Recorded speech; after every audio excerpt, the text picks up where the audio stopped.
Bonjour à tous et bienvenue dans cette nouvelle édition du Grand JT des Territoires. Tout de suite, voici les titres de l'actualité. Avec à la une la solidarité des territoires français qui s'organisent pour accueillir des réfugiés ukrainiens. Dans les Yvelines, des jeunes sont déjà hébergés et peuvent envisager ainsi leur avenir un peu plus sereinement. Vous verrez un reportage de TV78 dès le début de ce journal.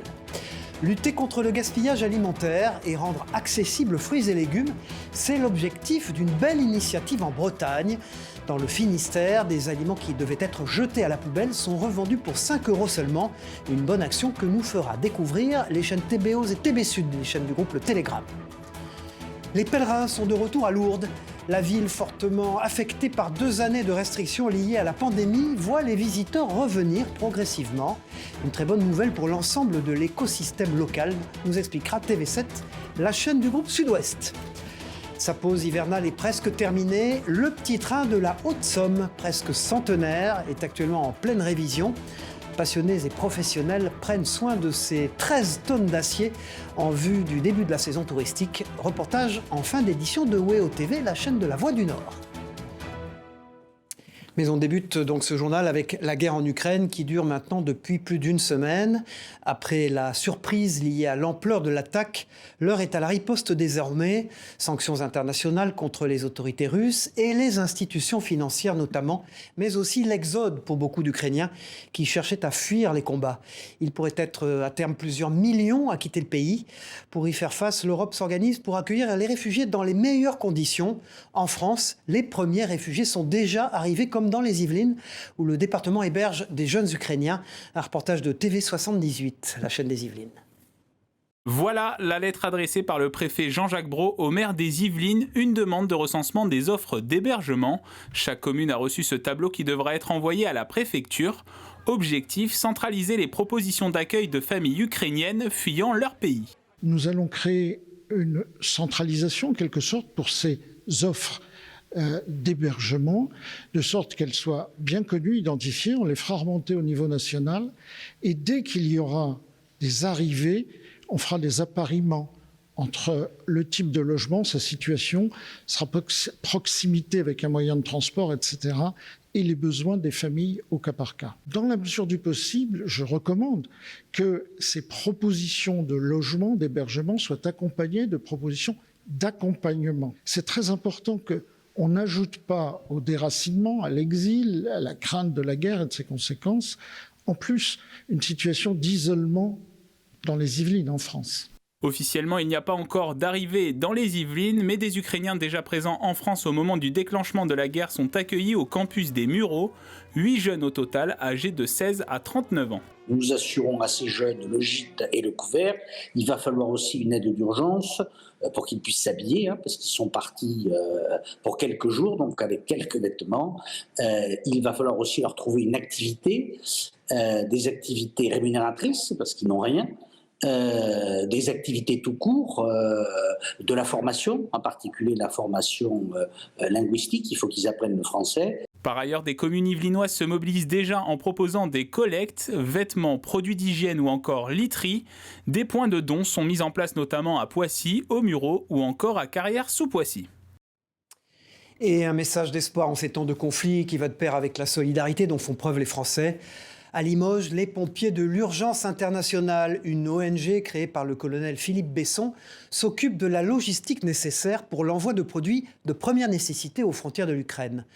Matériel médical, médicaments, produits d'hygiène, la municipalité a ouvert quant à elle un site de dépôt volontaire. Le maire a également mis à la disposition de l'État l'ancien bâtiment d'un EHPAD en cas de besoin d'hébergement. Un reportage d'Alain Druot pour 7 à Limoges. À Limoges, la solidarité vers le peuple ukrainien se met en place. Une collecte de produits de première nécessité a été lancée dans le hall de l'hôtel de ville. Les pompiers de l'Urgence internationale, organisation dont le siège est Limougeot, assurent la logistique. Oui, parce qu'on a reçu pas mal de dons de particuliers, voire même d'entreprises. Mais il faut qu'on reprenne quand même les dons pour les mettre par catégorie. Donc là, par exemple, on va faire un carton que de perfusion, un autre qu'avec les perfuseurs. On est en train de trier également les médicaments par type, anticoagulants, anti-inflammatoires, traitement de la douleur, etc. On trie également les vêtements, les produits pour les bébés, les produits d'hygiène. La municipalité a mis à disposition de l'État une ancienne maison de retraite vide d'occupants depuis déjà quelques semaines. Et à la disposition des réfugiés si nous en avions, c'est bien peu de choses. Il y en a qui sont sous les bombes, au milieu de la guerre, qui vont souffrir. Il y a des populations qui se déplacent. Eh bien, la moindre des choses, c'est nous, que nous puissions leur transmettre ce que nous avons qui peut leur servir. Initialement prévue jusqu'en milieu de semaine, la collecte devrait être prolongée alors qu'une première expédition vient d'être lancée. On a eu tellement de succès qu'on est un petit peu submergé par les dons dans les 3 entités. Donc on devait faire au départ un SMIRMORC par organisation et je pense que parti comme ça, on va se retrouver avec peut-être une dizaine de SMIRMORC. Des points de collecte sont également en place à Caen et Valence. Les palettes seront regroupées à Lyon jeudi ou vendredi pour un départ immédiat. La situation en Ukraine qui a été largement évoquée avec Jean-Marc Ayrault lors de l'émission Face au territoire, jeudi dernier sur TV5 Monde. L'ancien Premier ministre qui était encore à Matignon lors du début de la crise de 2014 et de l'annexion de la Crimée. Écoutez son avis quant à la situation actuelle. Y a-t-il tout de même une responsabilité des grands leaders de nos gouvernants, dont vous faites partie, depuis, on va dire, plus d'une décennie, qui n'ont pas su déceler, qui n'ont pas su voir qui était devenu Vladimir Poutine?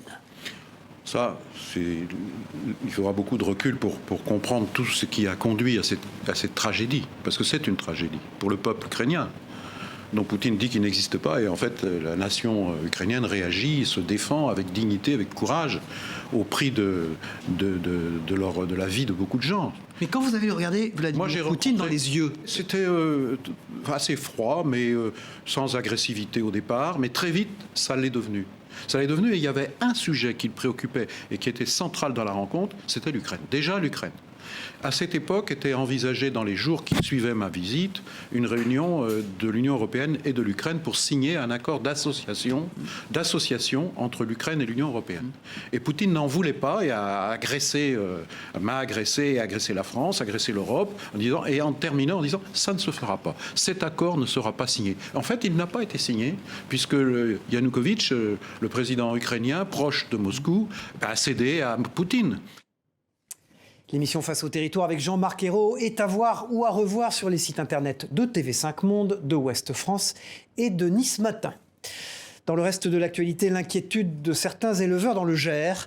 Les gérants d'exploitation de volailles sont confrontés depuis plusieurs mois à un épisode de grippe aviaire, une maladie qui les oblige à confiner leurs animaux, même si certains, vous allez le voir, ont du mal à se faire à cette idée. Ils s'inquiètent pour le bien-être de leurs animaux. C'est le cas de Nicolas Petit, éleveur bio installé à Auch. Écoutez-le au micro de Mathis Gardan, journaliste à la Dépêche du Midi, nos partenaires. Avec la restriction d'espace, on a touché en fait le fondement même de ma façon d'élever. Et je ne peux pas travailler en bio avec des petites cabanes, sur des petits élevages arborés, avec des parcours arborés. J'ai vraiment du mal en fait à faire appliquer cette réglementation. Il y a 500 poulets et ils sont élevés sur 2000 m² de plein air, à partir de l'âge de 5 semaines. Aujourd'hui, elles sont sur un parcours restreint de 250 m². Ça veut dire moins de 15% de ce que je leur donnais avant. Donc moi, ça me pose un problème puisqu'on va perdre le bénéfice du plein air. Chaque année, plus de 900 millions de tonnes de nourriture sont gaspillées dans le monde, soit près de 20% des aliments disponibles pour nous nourrir. Un paradoxe alors que certains peinent à acheter des légumes. Alors pour lutter contre le phénomène, un Breton a lancé il y a peu une initiative, son nom Finiterrestre 29. Un concept de cagette de légumes anti-gaspillage à 5 €, des carottes, des champignons, des poireaux sauvés de la benne à ordures. Le concept se développe aujourd'hui partout en Bretagne. Un succès et une belle initiative que nous raconte Valérie Leroux-Coleno pour la rédaction de TB Sud, les chaînes du groupe Le Télégramme. Ces panais, ces potirons, ces carottes sont un peu des rescapés. Et c'est ce qu'on appelle les fameux écarts de tri. Ils sont soit trop petits, soit trop gros. Et ils ont des cicatrices sur la peau. Et donc tous ces produits-là ne pourront pas avoir un débouché dans la grande distribution. Et chaque jour, dans ce hangar de Saint-Paul-de-Léon, il en arrive 10 tonnes en provenance d'exploitation du secteur, situé à moins de 20 km. C'est à force de voir tous ces produits aptes à la consommation partir à la poubelle que cet ancien salarié d'une grande coopérative agricole, sur un coup de cœur ou plutôt un coup de crève-cœur. Dans mon garage, j'ai fait une cinquantaine de cagettes. Je me suis dit on va le faire à 5 € pour démocratiser le prix des légumes. J'avais pas de commerce, donc j'ai pris ma camionnette et je me suis appuyé sur 2 applications. La première qui s'appelle Too Good To Go et la deuxième qui s'appelle Phoenix. Le premier jour, j'ai eu 100 clients, donc le lendemain, j'ai eu 120 paniers. Aujourd'hui, 3 mois après s'être lancée, l'équipe vend 2000 paniers par jour. Pour ces cagettes, direction les 4 coins de la Bretagne, comme ici à Ergué-Gabéric. 7 entrepôts ont ouvert. Hier soir, avant l'ouverture à 17h30, il y avait déjà la queue. 6000 abonnés sur Facebook. C'est une véritable communauté qui s'est créée sur les réseaux sociaux. 30 commerçants relais vendent aujourd'hui les paniers anti-gaspi. 120 paniers sont partis en une demi-journée. Ça m'apporte un flux de clientèle que je n'aurais pas eu en temps normal. L'aventure aurait aussi permis de créer une vingtaine d'emplois. Je vous apporte ça tout de suite. Et prévoit bientôt de développer l'anti-gaspi pour les fruits et les œufs bio qui sont parfois jetés à défaut de trouver une place dans les rayons de la grande distribution. Faut-il interdire la chasse le week-end ? Le débat est relancé depuis le drame survenu dans le Cantal il y a 2 semaines et le décès d'une jeune randonneuse de 25 ans. Dans la Loire, pour éviter les accidents, chasseurs et randonneurs coopèrent et s'échangent des informations. Ils ont même signé une convention. La formule semble marcher localement. Écoutez ces propos recueillis par Adrien Blétry pour TL7, la chaîne de la Loire. On a passé une convention du bien vivre ensemble. Donc il n'y a pas de souci. Quand on va aller randonner dans un endroit, quand un groupe qui est fédéré, donc qui appartient à la Fédération de la Loire, veut aller randonner dans un endroit et il sait il risque d'y avoir une chasse ce jour-là, une battue en particulier, on envoie le circuit que l'on va faire, la date à laquelle on va y aller, pour prévenir la fédération de chasse. Donc nous, on va aller sur ce terrain et s'il y a une battue, il faudrait prévenir les chasseurs qui chassent à cet endroit-là. Et c'est ce qui se passe. Partons dans le sud-ouest à présent où le sanctuaire Notre-Dame de Lourdes essuie depuis 3 ans une crise économique sans précédent du fait de la pandémie. Le nombre de visiteurs a baissé de 95% en 2020 avec l'annulation des pèlerinages, mais aussi la fermeture de sa fameuse grotte. Heureusement, le site a rouvert il y a presque un mois. La ville, quant à elle, bénéficiera d'une aide de 100 millions d'euros. Sur place, Alix Fourcade de TV7, la chaîne du groupe Sud-Ouest. Toucher le rocher, aller boire à la source et s'y laver. Pendant 2 ans, les visiteurs de Lourdes se sont vus refuser d'effectuer les gestes du pèlerin. À cause de la crise sanitaire, la célèbre grotte où Bernadette Soubirous et ses apparitions de la Vierge dans la religion catholique était fermée. Elle vient de rouvrir le 11 février dernier. Comme on sait que c'est un lieu vraiment culte de Lourdes, on voulait vraiment venir voir ce que c'était. Nos grands-mères sont croyantes, du coup on est venu leur chercher un peu d'eau. La grotte m'avait manqué, je trouve que la fermeture de la grotte, ça n'était plus Lourdes en fait. Avant la crise sanitaire, le sanctuaire de Lourdes accueillait en moyenne 3,5 millions de visiteurs. En 2020, ce nombre a chuté de 95% et de 70% en 2021. On espère que l'année 2022 redeviendra non pas normale, mais une année de pèlerinage en tant que tel, avec des processions 2 fois par jour. Vous savez, ce flot de lumière, de processions en flambeaux. Confrontée à un véritable crash économique, la ville a bénéficié d'un premier plan de relance de 176 millions d'euros entre 2020 et 2021, auquel vient désormais s'ajouter un plan à venir sur 10 ans de 100 millions d'euros, annoncé sur place par le Premier ministre Jean Castex la semaine dernière. On va requalifier la ville en termes d'attractivité, d'esthétisation, de projets structurants. On va travailler sur des filières, on va profiter aussi de l'espace naturel que sont les Pyrénées, puisque nous sommes à la porte des pays des Gaves. S'engager dans une ville aussi où on a plaisir à venir, parce que c'est aussi la ville de la paix, celle du malade et du handicap. Mais avant l'avenir, c'est le présent qui inquiète surtout les commerçants du centre-ville. Avec la baisse des fréquentations, leurs ventes ont chuté. Je vois beaucoup de commerçants qui viennent me voir et qui me disent comment on va faire pour tenir jusqu'en juillet. Je ne sais pas, mais il faut tenir. Et encore, on a tenu grâce aux aides de l'État. Il ne faut pas oublier que si on n'avait pas eu les aides de l'État, il y aurait beaucoup plus de casses qu'il va y en avoir, mais il y en aura forcément. Tous attendent donc impatiemment le mois d'avril où les pèlerinages doivent reprendre progressivement. Et on part pour les Antilles. En Martinique, c'est le carnaval qui était de retour ces jours-ci dans les rues de Fort-de-France pour le plus grand bonheur de tous.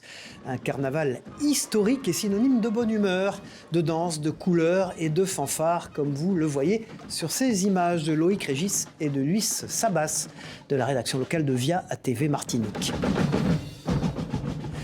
Voilà de belles images qui ravivent évidemment les Martiniquais et qui nous remontent le moral à nous aussi en métropole.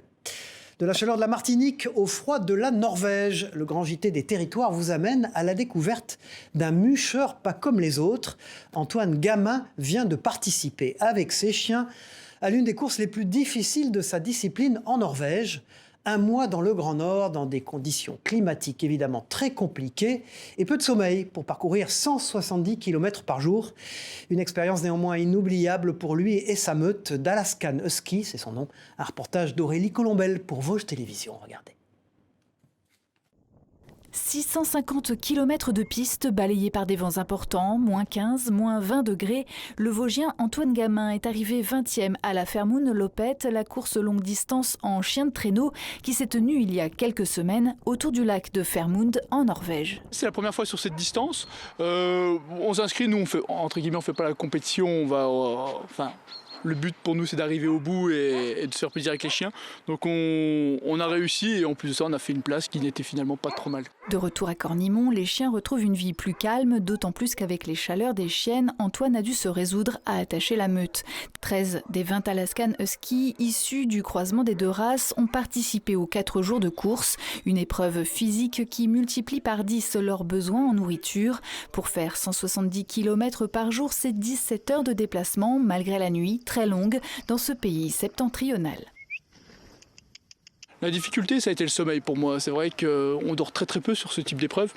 On est de l'ordre de 2 à 3 heures par 24 heures, donc c'est quand même pas beaucoup. On court, on aide quand même aussi beaucoup les chiens, donc c'est assez fatigant aussi. Un défi sportif qui lui a fait perdre 10 kilos en un mois. Antoine dormait dehors avec ses chiens malgré les conditions climatiques, notamment avec Daphné. C'est ma chienne préférée, c'est ma chienne de tête. Et donc une chienne qui est très intelligente, qui écoute très bien. Donc c'est vraiment... toutes mes courses, on les a fait. Toutes mes grandes courses, elle a été en tête et c'est elle qui dirigeait l'attelage. Le musher consacre un budget de 12 à 15 000 euros par an pour sa meute. Une passion coûteuse qu'il finance grâce à des activités annexes comme les balades pour les touristes. Le printemps, c'est dans 3 semaines, mais Antoine et ses chiens attendent déjà avec impatience l'hiver prochain pour retrouver ce paradis blanc où l'on aperçoit encore rennes sauvages, grands tétras, élans ou perdrix des neiges. Des Jeux paralympiques d'hiver, ils ont débuté ce week-end à Pékin jusqu'au 13 mars. Pas moins de 600 sportifs venus du monde entier vont s'affronter dans près de 80 épreuves. À cette occasion, la station de Tignes met à l'honneur le handiski. Au pied des pistes, plusieurs ateliers permettent, le temps d'une descente, de s'initier à des pratiques peu communes. Les bras dans le dos ou les yeux bandés, de nombreux courageux sont attendus pour tester la piste des champions. Emmanuel Jaude de la rédaction de 8 Mont-Blanc est déjà un de ces champions. Regardez son reportage. Là, un peu vers le bas, spatule un peu vers le bas, là, c'est bien. Station à droite. L'équilibre et la confiance, c'est tout de suite moins naturel sans le sens de la vue. Afin de mieux se rendre compte de l'engagement nécessaire à la pratique du handiski, le groupe EDF organise le temps d'une semaine une véritable immersion sensorielle sur les pistes. Une nouvelle expérience pour les nombreux curieux qui se sont prêtés au jeu. Alors c'est une belle découverte, moi qui ai de bonnes sensations habituellement. Là c'est vrai que c'est déroutant mais très plaisant et je pense que ça demande un sacré engagement. Avec un slalom les bras dans le dos et une initiation au ski fauteuil, cette animation baptisée la piste des champions connaît déjà un franc succès dans la station savoyarde. Une opération sur laquelle se sont aussi essayés plusieurs athlètes du team EDF. C'est hyper intéressant parce qu'on ne se rend pas du tout compte en fait à quel point c'est perturbant. Surtout la déficience visuelle, là, c'est vraiment autant... le slalom sans les bâtons, ça va, parce qu'on voit en fait. À partir du moment où on voit plus, on n'a plus de repères. Et du coup, c'est vraiment pas facile. On a l'impression vraiment de ne pas savoir faire. On ne sait pas si on a arrêté, pas arrêté. Voilà. Du coup, heureusement qu'il y a le guide. S'il n'y a pas le guide, c'est impossible.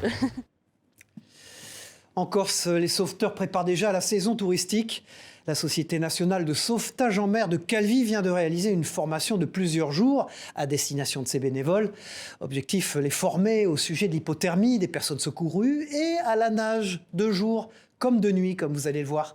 Un stage pour le moins intensif, comme a pu s'en rendre compte la rédaction de Via Télé Paese sur place. Propos collectés par Clara Marley et Noah Teillac. Il y a beaucoup de formations, comment utiliser et connaître le type de matériel, que ce soit d'un fil à nageur, d'une barquette, dans quelles conditions on l'utilise et comment le mettre en œuvre. Et surtout, le point essentiel, la coordination entre la personne qui va utiliser et l'équipage et pourquoi on l'utilise. Donc cette formation qui dure sur 4 jours, qui est quand même assez forte, assez costaud, hein, on peut dire, parce que c'est les stagiaires et nous aussi, on reste dans l'eau du matin jusqu'au soir. Lui aussi se prépare pour les touristes. Le petit train de la Haute-Somme est actuellement en pleine révision. Aménagement des voies, révision de la locomotive à vapeur. Tous les bénévoles sont sur le pont pour s'assurer que tout va bien pour ce train presque centenaire. Le début de la saison touristique est prévu pour le week-end du 17 avril prochain. Et Jérôme Moubron nous montre la voie pour la chaîne WEO TV, la chaîne de la Voix du Nord. Plus qu'un mois avant l'heure du départ. Dans son atelier, Bastien donne les derniers coups de marteau et inspecte la mécanique d'une locomotive à vapeur de 1925. Là, il reste encore à monter tout l'embiellage. Donc l'embiellage, c'est les parties métalliques qu'on voit, qu'on voit bouger quand la locomotive roule. Donc c'est ce qui rejoint toutes les roues. Cette dame, presque centenaire, vient d'Aix-Allemagne de l'Est. 13 tonnes d'acier qui tractaient autrefois les voyageurs de Berlin à la frontière polonaise. Depuis ses 13 ans, Bastien révise, répare, restaure ce prototype classé monument historique. C'est souvent l'occasion pour lui d'en retracer le parcours. Quand on la restaure, on gratte toute la peinture et c'est là qu'on peut découvrir des gravures. Donc on retrouve des dates, on retrouve des noms des prénoms, on retrouve des noms d'ateliers. C'est retrouver un petit bout d'histoire gravé sur le châssis ou sur les différents éléments de la locomotive. À quelques kilomètres de là, des petites mains s'affairent à restaurer près de 650 mètres de voie ferrée. Remplacer les traverses, s'assurer de l'écartement des rails, oui, même hors saison, le petit train de la Haute-Somme, c'est du boulot. Les gens nous voient quand on roule en saison et ils ont l'impression que c'est tous les jours dimanche, mais derrière tout ça, il y a énormément de travail l'hiver, travail de voie, travail de maintenance. À la sueur de leur front, les bénévoles préservent et transmettent ce fragment d'histoire. L'histoire d'une ligne ferroviaire franco-britannique construite en 1915 pour préparer la bataille de la Somme et alimenter le front en munitions d'artillerie. C'est important pour nous de dire, attendez, vous êtes en train d'emprunter un train historique de la Première Guerre mondiale. Derrière, il n'y avait pas que des gens qui tiraient au fusil, qui avaient des canons. Il y avait tous ceux qui alimentaient derrière, ceux qui étaient en première ligne en fait. En mai, les touristes pourront à nouveau emprunter les rails de la Neuville-les-Brais à Dompierre pour un voyage de 7 km dans le temps. En attendant, il reste aux bénévoles un long chemin à faire avant d'entendre siffler le train.